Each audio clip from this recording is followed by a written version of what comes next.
Hey guys, thank you so much for clicking on this video. My name is Chris, and if you're here, you most likely just got done watching Brightburn. And if you have not, please click away. This will be completely spoiler-filled. I will be going into the ending of the movie, detailing some certain scenes, and ruining that after-credit scene and what it could mean for future installments. If you want to see my spoiler-free review, I'll link it down below or card right above me. Without further ado, let's go into the ending for Brightburn. As a quick little summary as to what was going on in this movie to further explain what could happen in the future, we have the simple idea of what if Superman was evil. This follows the Superman origin almost to a T, and they got away with doing that because it technically falls under the category of parody. Not everything that has the word parody in it has to be something funny. This is a horror parody of the character of Superman, and we do have a little alien boy who crashes down on a farm in Kansas, Brightburn, Kansas, in the year 2006. From there, it is being raised by the characters of Tori and Kyle Breyer, a couple who is struggling to get a baby made but just can't seem to get the job done. That's probably why Pam went with Jim instead of Roy. And as fate would have it, of course, they get a little baby boy from space. From there, we're brought into present time where Brandon is now about 12 to 13 years old. He is entering that age of puberty, but instead of growing a couple of sticky hand habits, he develops his superpowers. One thing you might not have caught at first watch, but is important for the movie and explaining to where the future could go, in the classroom scene early on in the movie, you have to know whenever a movie shows a classroom scene, whatever they are studying, it's a common cliche that it heavily has to deal with the plot. In this particular classroom, they were studying bees and hornets and their living pattern. When Brandon was chosen to answer the question for the class,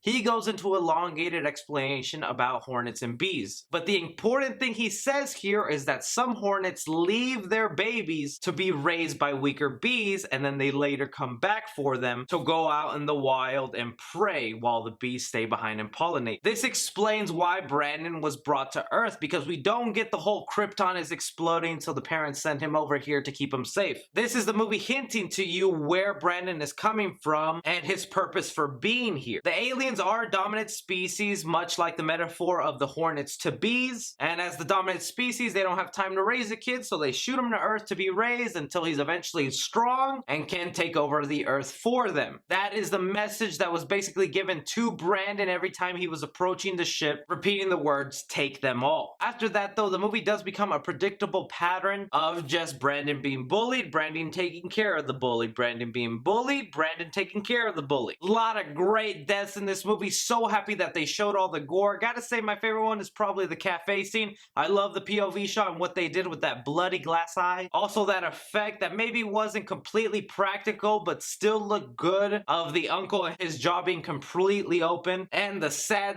death of the father being lasered eye after trying to kill Brandon with a failed bullet shot to the head. This all leads to the mother trying to figure out how to take care of Brandon because she notices in every murder his signature sign or his superhero emblem happens to be at every crime location. And this emblem, as is told in the movie, is just two bees put together, Brandon Breyer, and works as his calling card for whenever he does a murder. One thing we are told in the movie that Brandon has never really bled, gotten sick, bruised, but the one time he was hurt is when his ship that he came from scraped his hand. This is again very much an homage to Superman, because if you don't know, in the comics, no metal on Earth can really hurt the character of Superman. Just like in the movies, cartoon show, and comic books, the best way to hurt Superman is from metal from his planet, and sometimes the only metal that we know came from his planet is his little baby spaceship. So that's directly where they were getting that from. The alien metal is the only thing that can hurt the alien. But what a surprise and heartbreaking way for Brandon to kill his mother, bringing her up all the way to the sky and just dropping her. And that's to not bring any attention, because the whole time Brandon is smart. He does not want the government sniffing around or coming at him. So when he witnesses an airplane in the sky, he just brings it crumbling to his town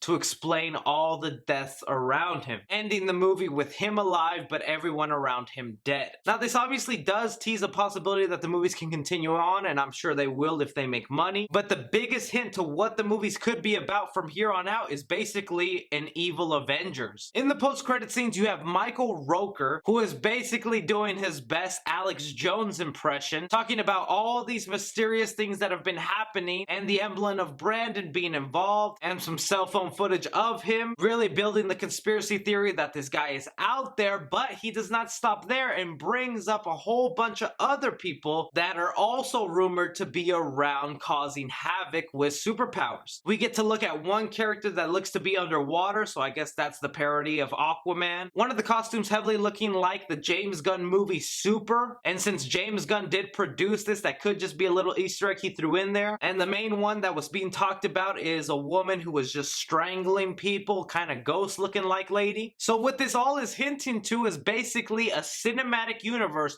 of evil Avengers or evil Justice League if we want to go with the evil Superman story. The following films could be Brandon getting into contact with these other people, either fighting with them or joining forces with them to just cause havoc on this earth. These could all each be alien beings just like him sent to this planet. Not only that, but the loose end that this movie forgot to touch upon is the whole love interest that Brandon was having with one of the characters in the movie. The whole reason he kills the woman in the diner is because she was the mother of his crush, and he thought that the only way he can be with his crush is if he got rid of the mother. Well, after he killed her, we never really heard from the crush again. She was just nowhere in sight. So the movie could revolve around Brandon forcing a relationship with the girl who's too scared to run away because she knows what this guy's capable of, giving birth to a little baby Brandon, a little baby alien, or like I said, these other evil superhero beings going after Brandon and his loved ones. It is cool that they're teasing this, but then it could pave the wave of this no longer being a horror movie and just a parody of superhero films, sort of becoming like another Split, Glass, or Unbreakable, that Shyamalan trilogy where it was also basically parodying superheroes. If they keep it horror focused and give us some more of those gory kills, I'd be happy. So what do you guys think about this? Would you be excited for an evil Avengers or an evil Justice League? Do you think they could keep the horror elements, or would this just be too much? Anything and everything, be sure to leave your thoughts down below. And also, if you have any ideas or theories of what else could be going on, go ahead and comment down below that too. But be sure to like and subscribe. Follow me on Twitter at 3C Film Review. As always, I'm Chris. Take care.